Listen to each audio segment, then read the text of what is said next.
The ground was still half frozen the morning they buried Aldous Voss, and the two children he left behind stood at the lip of the grave without any notion that the cruelest part of the day had not yet come. Linnea Voss was 19. Her brother Soren had only just turned 11. Their mother had been 4 winters in that same churchyard. Under a stone, the frost was already tilting, and now their father lay beside her. Carried off by a fever the doctor in Tindall had named a day too late to matter. The wind came off the open Dakota grass in long gray sheets, and would not let a single blade of it stand still. By noon, Garrett Voss arrived from the county seat with the deed folded inside his coat. He was their father's younger brother, a man who measured a room before he greeted the people in it, and he had ridden 2 days to claim a quarter section of treeless prairie that the law now said was his. He did not raise his voice. He simply walked the small frame house once, end to end, and began setting aside what could be sold. The plow, the good harness, the clock their mother had carried west wrapped in a quilt. When Soren reached for that quilt, Garrett drew it out of the boy's hands the way a man pulls a tool off a shelf, without malice and without softness, and laid it on the pile bound for the auctioneer. It was the weather book he nearly cost them. Garrett swept a stack of papers off the shelf above the hearth and dropped it onto the kindling box, a bundle of stained, hand-sewn ledgers that smelled of wood smoke and old ink. He took them for trash. Linnea did not argue, because she had already learned that arguing with certain men only sharpens them. She waited until his back was turned, knelt by the kindling box, and lifted the topmost ledger free. It fell open in her hands as the door swung and let the wind in, and the page it chose was one she knew. Her grandmother, Ingrid Halvorson, had written it in a slanting hand 30 years before, in the broken English she had carried from Norway. The coulee keeps the warmth the prairie throws away. Beneath the words was a careful sketch, a long fold of land that bent toward the north, shaded on one wall and open on the other, with a small spring marked at its elbow. Linnea's breath caught, because she knew exactly which dead, abandoned draw her grandmother had drawn. Garrett gave them until the end of the week. The town of Tindall did not give them even that much patience. Word moved faster than Linnea could walk, and by the time she had sold what little the law allowed her to keep, the talk had already settled into a verdict. Dorsey Vane, who owned the general store and a fair share of the opinions in town, assumed the girl would do the sensible thing and take a room above the millinery in exchange for stitching. Pastor Vic, the Lutheran minister, offered quietly to place the 2 children with a church-going family near the river until honest work could be found. Linnea thanked him with real warmth. Then she shook her head. She sold the heifer for less than a calf was worth, the spinning wheel for less than that, and 3 crates of odds and ends for a handful of coins. When she counted it all in the cup of her palm, it came to a single silver dollar. She carried that dollar into the land office, set it flat on the counter, and bought the forfeited claim in the coulee the people of Tindall had taken to calling the dead draw. It had belonged to the Lindholm family once. They had tried to farm the open rim of it, and the wind had taken their crops and their stock and finally their nerve, and they had walked off the land owing money to half the county. The clerk looked at Linnea twice before he wrote the receipt. Outside, the laughter started before she reached the boardwalk. A grown girl, turned out of her own father's house, had spent her last dollar on a strip of ground that had already broken one family. Men told it to each other on the steps of the store and shook their heads as if at a sad and amusing thing. The walk out to the draw took the whole of a morning, the handcart catching on every washout, Soren throwing his slight weight against it until his breath came ragged. When the land finally opened beneath them, he looked at the bare slope and the caved-in remains of the Lindholms' old dugout and could not understand how anyone living had once called it home. Linnea did not look where he was looking.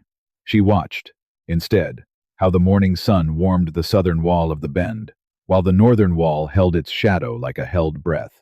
She watched the way the wind, which had hammered them flat on the open flat above, slid up over the rim and passed across the draw without ever truly coming down into it. She knelt where a thread of green still clung to a seam in the bank, far later in the season than green had any business surviving, and she opened Ingrid Halvorson's book and read the page again. The town saw a place where one family had already died trying. Linnea was beginning to see something else entirely, not a grave. A pocket the prairie had cut for itself, where the cold could not quite reach and the wind could not quite land. She did not dig the first day, or the second. For most of a week she did almost nothing that looked like work. She paced the bend, pressed her fingers into the bank to feel where the earth was packed and where it crumbled, and stood for long stretches with her head tipped, listening to how the wind changed its voice as it crossed the rim. Soren grew sullen. On the fourth day he planted his shovel in the ground and said they had been here half a week and not moved a basket of dirt, and asked what exactly they were waiting for. Linnea answered without looking up from the seam she was studying. If they cut their shelter into a wall that wanted to give, she told him, the land would forgive it once and never again. He was still scowling when the draw made her point for her. A section of the old Lindholm dugout, the same caved-in pit Soren had been climbing through that very morning to scavenge a length of board, let go with a low sound like an exhale, and a wall of frozen thawed earth slumped down into the hole where the boy had crouched at sunup. The dust settled slow. Neither of them spoke for a long moment. The land had taught its first lesson without raising its hand. The waiting had not cost them a week. It had spent that week keeping them alive. When Linnea finally chose her place, it was high on the sun-warmed wall of the bend, in earth her fingers had told her would hold. The work after that was simple and merciless. One of them cut into the bank, while the other hauled the loosened soil away in a sledge of stretched canvas, and after an hour they traded, and the rhythm of it carried them from first light until the shadow of the rim crossed the floor of the draw. Dirt worked its way into their hair, and their collars, and the cracks of their hands. On the 9th day, Soren swung a pick too near the lip of the new opening, and a fracture chased itself across the corner post of packed sod they had spent 2 days raising. He froze, and whispered that he was sorry, already certain the whole week was ruined. Linnea came and read the crack the way another woman might read a letter, then took the pick herself, and brought the weakened section down in 3 measured blows. When the broken sod was cleared, the doorway was narrower than it had been at dawn. They would build it back from solid ground, she said, and that was the end of the matter. The next morning they keyed the new corner into earth that had never been cut, and it never moved again. The first visitors came when the talk in town turned from pity to curiosity. Royce Tilden, who ran more cattle on the open range than any man in the county, rode out one bright afternoon with 2 of his hands and sat his horse at the rim looking down at the half-finished dugout. He laughed in the easy way of a man who has never once been wrong in front of an audience, and called down to ask whether the famous dead draw was meant to be a home or a badger's den. His men grinned. Soren took an angry step toward the slope, and Linnea caught his sleeve before he could speak. She looked up at Tilden instead, and asked him, evenly, how much grass his cattle had left standing on the north range that fall, and whether he had noticed how far the yearlings were already drifting toward the breaks. The grin slid off the rancher's face. He knew the north range had been chewed to the dirt by August, and he knew the young stock had been working south and downhill for weeks, the way cattle do when something in them smells a hard season coming, and he knew he had told no one. He gathered his reins without answering and rode back the way he came, and his men followed, and the laughter went with them down off the rim and did not return. 3 days later, an old man walked out to the draw on foot, which was no small thing at his age. Eli Sundstrom had hauled freight and trailed cattle across that country for 40 winters, and he had buried partners who had not respected even one of them. He carried no tools and offered no greeting beyond a nod, and then he simply watched. He studied the way the dugout was cut into the warm wall and the way the spoil had been banked against the cold one. He looked a long time at the seam of green in the bank. When he finally spoke, he said she had set her door in the right place, which was the first plain word of approval Linnea had heard since she left her father's house. Then his eyes went up to the sky in the north, where a thin gray haze had begun to smear the horizon, and his face changed. The geese had gone over early this year, he told her. Weeks early, in a hurry, and the muskrats had built their houses a hand higher than last fall, and the horses were already growing coats like bears. He had seen the winter of '81 fold itself out of a sky exactly that color, he said, and he had seen what it left behind. Then he asked her, almost gently, how much hay she meant to put up, and how deep she meant to dig. The dugout was fit to sleep in before the first hard frost. Its walls were rough and its floor still wanted leveling, but the night they first slept inside it, Soren laid his bare hand flat against the earthen wall and held it there. He said, half to himself, that it wasn't cold. The fire outside had burned down to coals, and still the wall gave back a warmth it had been drinking from the sun all day. Linnea thought of her grandmother's line, "The Kool-Aid keeping the warmth the prairie threw away," and she let herself smile for the length of one breath. That night the wind crossed the rim and searched the whole draw for a way in and found none. Soren slept deeper than he had since the day they buried their father.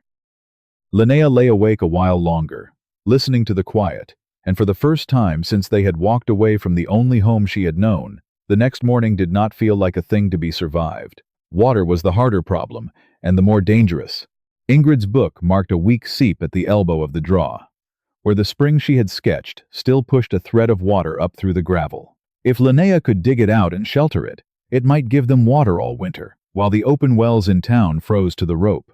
The digging took a week, and when the basin finally filled, Soren rushed up with a tin cup and his face fell. The water came in clouded and gray, thick with a fine pale silt that would not settle, and he said flatly that it was no good.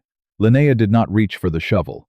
She spent 2 days doing nothing that looked like work, watching when the water rose clear and when it rose dirty, dropping bits of dry grass to follow the slow turn of it across the basin floor. On the third afternoon, Cyrus Beck came out from town to deliver a load of sawn planks she had bartered her mother's silver thimble to buy. Beck built houses and barns for a living, and he did not leave the way he had come. He stood watching her chase the silt with a wisp of grass, and then he picked up a stick and drew 2 basins in the dirt, one feeding the other. She had let the water fall straight into her catch, he told her, so it churned its own bottom and never rested. He showed her to cut a small, deep pocket first, where the rushing water could spend its force and let the heavy silt drop, and then to let only the calm water spill quiet and clear over a stone lip into the basin she meant to drink from. He handed her the stick and let her do the work herself. By the next morning the water came over the lip, clear enough to hold the sky, and the silt sat dead at the bottom of the little pocket where it belonged. Then Beck stood back and looked at the whole of it, the dugout, and the banked spoil, and the spring, and he frowned at the low shed roof she had begun framing over the animal shelter and the cellar mouth. That pitch was too flat, he told her. A roof like that on the open flat might shed a rain, but down in a draw where the wind would pack the snow in deep and let it sit, it would gather a load of white that no green pole could carry, and it would come down some black night with everything sheltered beneath it. He stayed 2 days and helped her tear the framing out and raise it again steep enough that the snow would slide before it could ever settle, braced into the bank so the weight ran into solid ground instead of across the open span. She never asked another soul to check her work after that, but the day they finished the roof, she did ask Cyrus Beck whether he saw anything else that troubled him, and he looked everything over a long while, and finally said, "Not today." Something had changed between them that neither one named. Trust had moved into the work as quietly as the warmth had moved into the walls. Down in the valley, the season turned with a wrongness that almost no one let themselves read. The creek that fed the town dropped below its summer banks, and kept dropping. The first geese went over in a rush and did not circle. A rancher to the south deepened a well, and found the water lower than his father had ever seen it. The cottonwoods along the bottoms dropped their leaves a full 2 weeks ahead of any year on record, and the squirrels in the few stands of timber stripped the mast and buried it as if they meant to dig it up in a hurry. Linnea walked to the same bend in the creek every 7th day, pressed a fresh notch into a cedar stake, and copied the measurement into her grandmother's book. Beneath the entries dated 1,881, distance to the waterline, the reach of the frost in the mornings. The day the last of the meadowlarks went silent, one column after another crept toward the old record and then past it. One evening, with Soren already asleep in the warm dark of the dugout, she sat outside under a sky gone the color of cold iron and said, softly, that it was coming. The wind took the words and scattered them, and no soul in Tindall heard. The town was watching the sky for snow the way a gambler watches a card, hoping for the easy winter that had carried them through the last several mild years. Royce Tilden left his herd out on the open range where it had always wintered, too many head and too little grass, betting the weather the way he had bet it and won before. Dorsey Vane assured his worried customers, over the flour scoop, that hard talk was only old men loving their old disasters. Most folks were not careless. They were only doing what had always been enough. Up on the draw, Linnea made a different set of choices, and each of them cost her something now against the chance of saving more later. She did not sow the wheat that brought cash at the rail, the way every ambitious family in the county did. She planted turnips and rutabagas and field cabbage, and a hardy gray bean her grandmother's book swore by, crops that promised nothing in a kind year and everything in a killing one. She and Soren hauled river muck up the slope basket by aching basket to deepen the thin soil along the warm wall. And what they grew, they did not sell. They buried it. The frost-proof cellar Beck had helped her vent, and Bank swallowed barrel after barrel of roots packed in dry sand, crocks of cabbage gone to sauerkraut, strings of dried beans, and the salted and smoked meat of the one hog she had traded for in the fall. Fuel was the thing that frightened her most, because the open plains had no wood to burn and the railroad had all the coal, and Eli Sundstrom had told her in his flat way that in a true winter the trains stopped and the coal did not come. So she and Soren cut and stacked the slough hay until their arms gave out, far more than the few sheltered animals could ever eat, and Eli showed the boy the old trick of it, how to twist a length of hay tight as a rope and knot it into a hard stick that would hold a flame in a stove long enough to matter when there was nothing else left in the world to burn. They stacked the twisted hay in the back of the cellar in their hundreds. When word of all this reached town, it drew the last good laugh of the autumn. The Voss girl was hoarding weeds and growing hog feed and twisting grass like a madwoman, they said, while sensible people sold their grain and banked their money. Linnea did not answer them. She pressed another bean into the cooling soil and covered it over, and went back to her hay. By the 6th day of the second cold snap, the work nearly broke them. They were enlarging the animal shelter and banking the dugout deeper, hauling sod and stone in a wind that took the heat out of a body faster than any labor could put it back, and Soren simply gave out.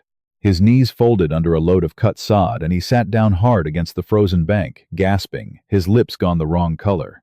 Linnea dropped everything and got him inside to the warm wall and the fire, and he was asleep before the light failed. She did not stop. The thud of her maul on the stakes carried across the draw long after dark.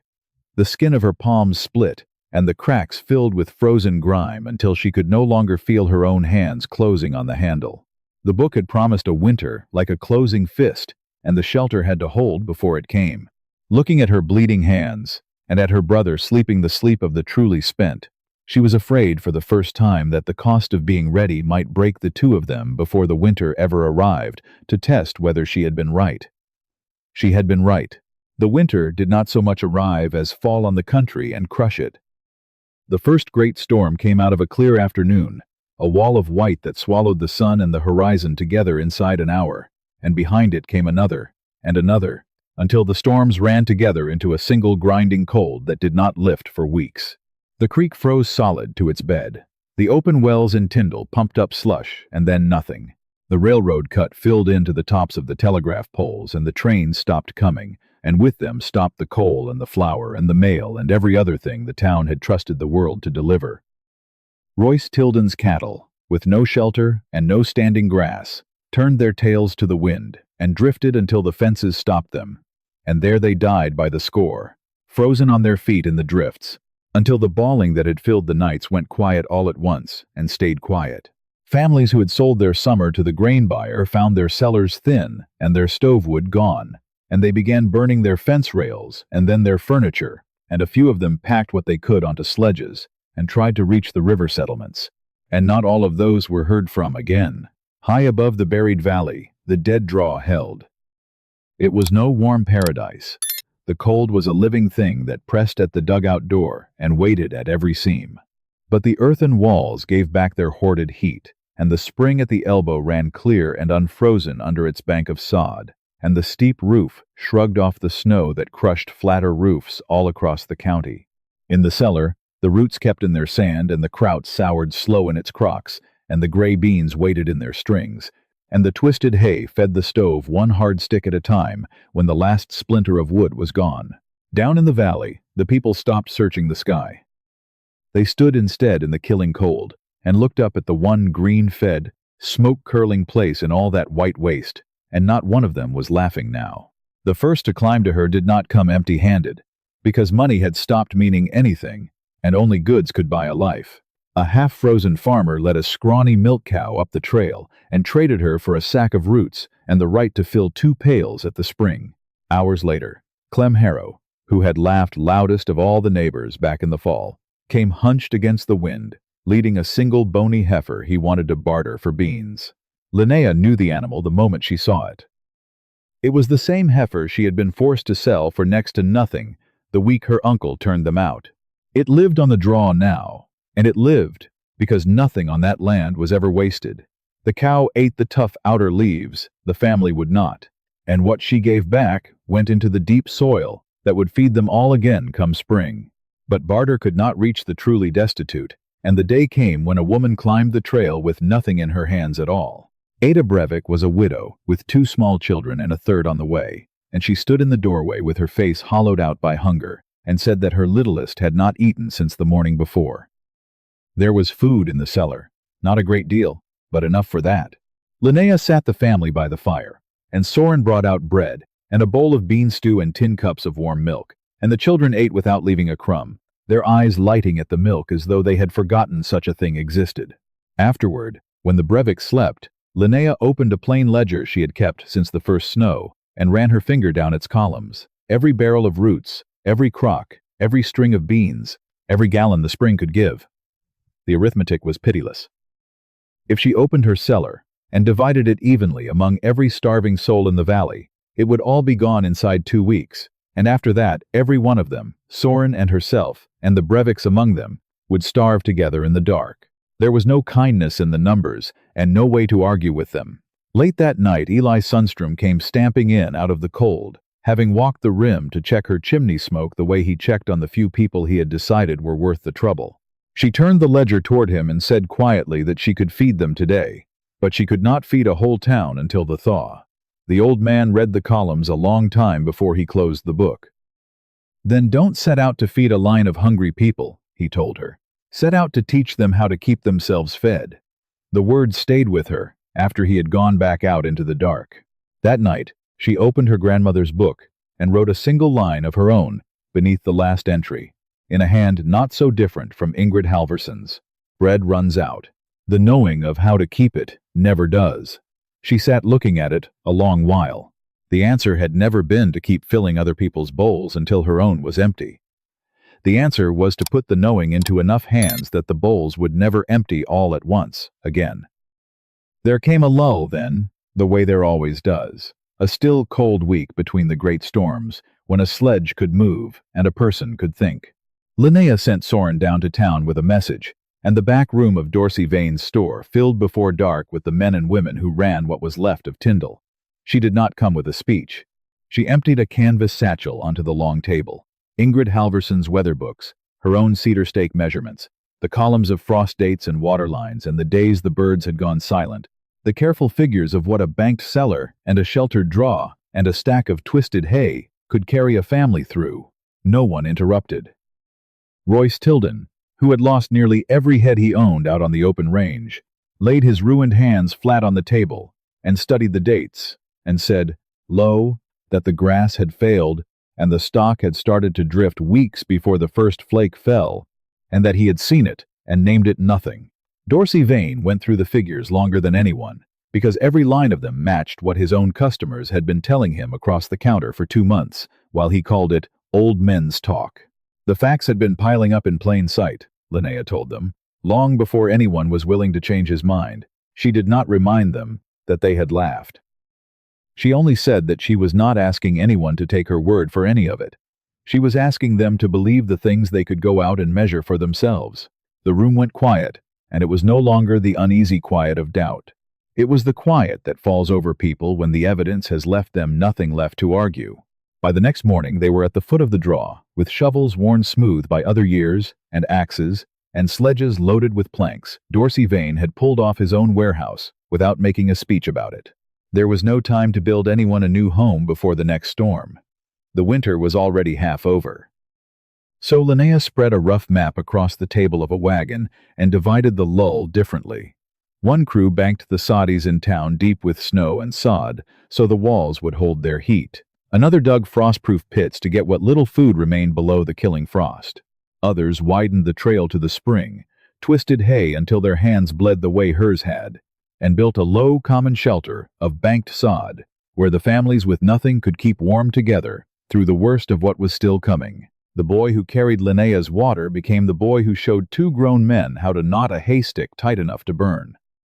The laughter that had followed her up that hill in the autumn was gone. In its place there was the sound of a whole town learning, all at once, the thing it should have known all along. Garrett Voss came up the trail in the second week of February. His own gamble had failed exactly as everyone's had. The quarter section he had taken from his brother's orphans sat out on the open flat where the wind never broke, and his stock had died, and his house had buried to the eaves, and his pride had finally frozen through. He stood at the door of the dugout he had once dismissed and could not find the first word. It was Soren who let him in. The boy had grown a great deal in a single hard season, enough to understand that the man at the door was both the one who had taken their mother's quilt and a man who would not see the spring without help, and that those two things did not cancel and did not have to. Linnea fed him from the cellar she had filled with the $1 he had left her, and she said nothing about any of it because there was nothing left in her that needed saying. The worst blizzard of that winter came at the very end, the way the hardest thing often does, after people have let themselves believe the worst is behind them. It buried fences that had stood for 10 years and froze the breath in a person's chest. And it found, at last, that there was nothing left in Tindall for it to take. The banked soddies held their warmth. The frost-proof pits kept their food. The common shelter glowed with the heat of twisted hay and crowded bodies. The steep new roofs slid their snow before it could ever gather, and not one of them came down. Up on the draw, Eli Sundstrom stood with one hand on the doorpost and watched the white come down out of a black sky over a country that was, for once, ready for it, and a slow smile crossed his weathered face. He had trusted that land for 40 winters. It had kept its bargain one more time. The storm howled on for 3 days, and the system Linnea had built, and the town had finally copied, held against every hour of it. And when the wind died at last, the people of Tindall came out of their banked houses thin and frightened and alive. Spring came late and came all at once, and the thaw uncovered the cost of the winter in a single grim revelation across the open range. The dark shapes of Royce Tilden's herd, lying in the drifts where the cold had stood them up and stopped them. But it uncovered other things, too. It uncovered the green coming back along the warm wall of the draw in soil grown richer than the thin dirt Linnea and Soren had started with. Every barrel of muck and every season of patience having added another measure of life to the hillside. And it uncovered a changed town. Families who had laughed at her weeds laid in root crops of their own and banked their cellars deep. Dorsey Vane opened his warehouse to hold shared seed and tools that belonged to the whole settlement instead of any one purse. Cyrus Beck spent his spring on other people's rooflines, teaching pitch and bracing to anyone who would listen.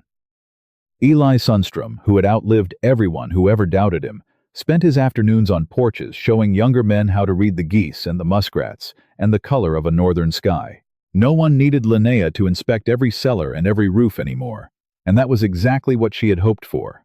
One quiet afternoon, near the highest of the new terraces along the warm wall, Soren stood beside her and watched the valley below, where people were digging and banking and twisting hay against a winter still half a year off, working without anyone telling them to. He grinned and asked whether that meant they had won. Linnea rested her scarred hands on the rough fence and looked a long time at the green coming up out of the dark soil. She shook her head. "No," she said. The winter had not been beaten and never would be. It would come again, as sure as the geese. All they had done was teach themselves to remember it was coming. Soren looked out over the valley once more, and this time he understood. The blizzard had never been the enemy. Forgetting that the cold always returns had been the enemy all along. Before they went down off the overlook, Linnea opened Ingrid Halverson's weather book one last time.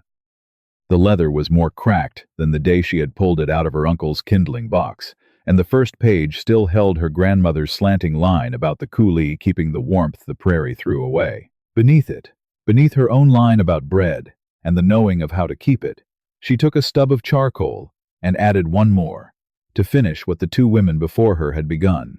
And now the whole town remembers, too. Then she closed the book, because it no longer belonged to one family alone. The thing that had carried Tindall through that killing winter had never truly been a remarkable young woman or a strip of land nobody wanted.